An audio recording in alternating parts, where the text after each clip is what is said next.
6 researchers are finding signs of improvement in the Elizabeth River. They're using life below the surface to tell us about the health of our waterways. Tonight, Alex Littlehales gives us a look at the efforts which show us how close we are to turning the tide to healthier rivers. From the surface, all this water looks the same. But Joe Rieger knows it's what's underneath 175 that matters most. I mean, I'm measuring fish. I could be typing on a computer. That'd be, you know. Every haul from the Lafayette River looks a little different. Shrimp, 137. But that's exactly what Joe wants to see. What we've seen is a huge change in a number of different types of species. 152 blue crab. One is that we're finding more unique fish. Whoa! Back in. Joe is Deputy Director of Restoration for the Elizabeth River Project. All right, let's see what else we got in here. His task today is a repetitive one. 120 shrimp, doing a trawl survey to determine some of the fish species that are using the restored reefs that we've brought back, measure them, and also count them. Counting and measuring the types of life in the Elizabeth River watershed. Bringing back the water quality, improving the quality of the water in this river will only improve people being able to get in the water and recreate. 138. Collecting small samples of data for a much larger project. This data that we're working on collecting, along with a larger data set, will be pulled together into a large State of the River document this upcoming year, where the best areas are to recreate and also to fish. In 2020, environmental researchers graded the overall health of the Elizabeth River watershed a C in the most recent State of the River scorecard. It's an increase from previous years, but Joe says more work is needed. We're seeing on these two tributaries some of the best improving conditions, long-term trends, but that was because it was so bad. Yeah, 115. Someone want to check out the sand perch? That's where this research comes in. What Joe finds from days like today will help explain the health and diversity of life in our waters in the new report. I'd say the most dramatic change that we've seen is the increase in shrimp that we catch in our trawl net. Seeing these large shrimp moving into the rivers, which we had never seen before. Signs of new life, and perhaps signs of what's ahead. But we're seeing those improvements. In Norfolk, Alex Littlehales for 13 News Now. Things last longer if they're taken care of. I might be able to add this as a list of qualification now. The same applies for places. It's part of your community. It's part of like your lifestyle. Like if you live Virginia Beach, you got a beach.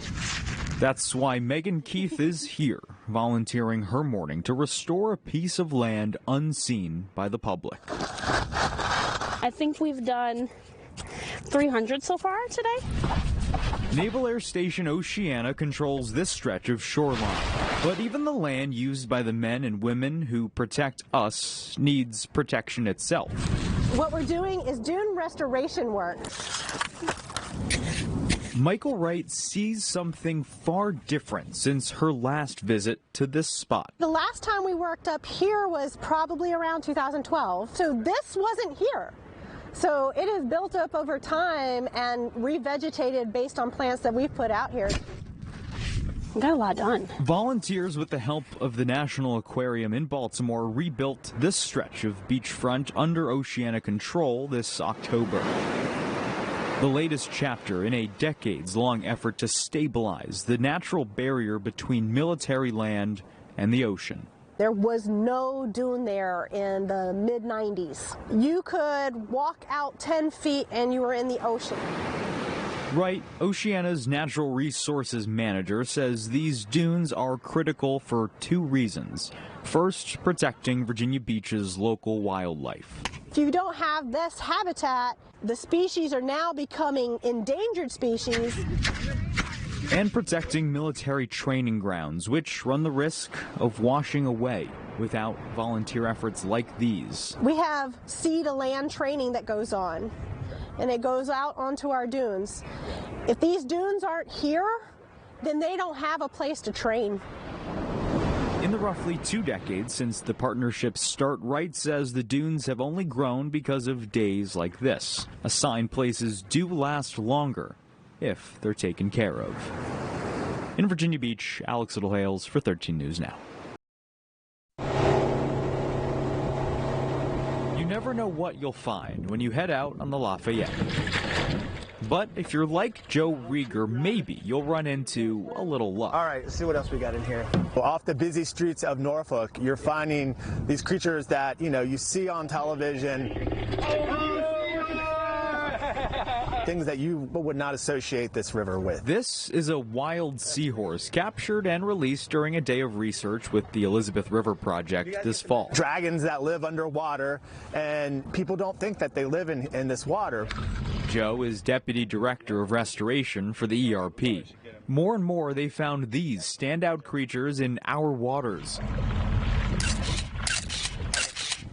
13 to be exact over the last 6 years. That's only counting the ones they've personally pulled onto their boat. Conducting that trawl survey now for almost 13 years, 12 to 13 years.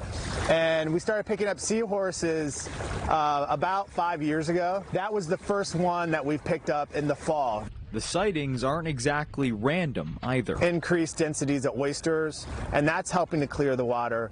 And the combination of those two, the water quality improvements and the habitat improvements, are attracting more seahorses to this water body. They could offer a sign to how the tide is turning. They look weird and they act weird, and yeah, that's my herd. Melanie Flanagan oversees the seahorses exhibit at the Virginia Aquarium. She says seahorses look to settle down in environments that can sustain them. Since they are animals that can't exactly move quickly away from polluted water, you're going to find them establish a population in the most sustainable area. Meaning the years-long efforts to clean and prevent pollution across the Elizabeth and Lafayette rivers could be working. They're going to try and establish in a more less polluted areas.